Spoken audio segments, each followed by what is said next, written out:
Où en est Paulo Dybala? Le 9 janvier 2022, en plein match, José Mourinho s'approche de l'oreille de Paulo Dybala, le Portugais lui chuchote « Tu es un phénomène ». Une saison plus tard et un appel téléphonique de plus de 2 heures, Paulo Dybala arrive à la Roma. Le joueur est accueilli comme une superstar, 10 000 supporters avaient fait le déplacement, 540 000 maillots vendus en même pas 24 heures. L'Argentin a été tout de suite aimé par la ville, a ressenti de l'amour de la part de tous. Dybala aime le club, à un point qu'il a même fait don de sa médaille de champion du monde. Quand la Roma va chercher Dybala, elle vient chercher une top recrue mondiale, un joueur qui a été considéré très grand, très tôt. A l'époque, le joueur gagne 8 millions d'euros à la Juve.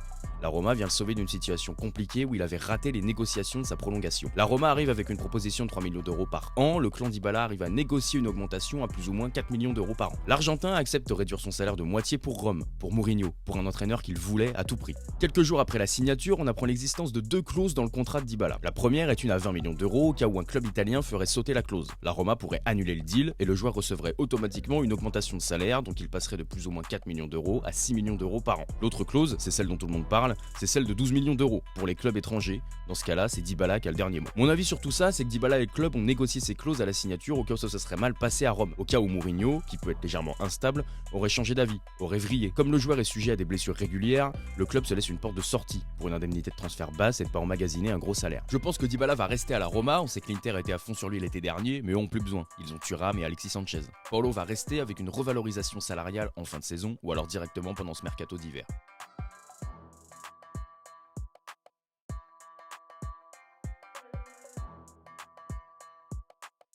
Tu vas payer pour ton insolence. Vaut mieux être insolent que ridicule.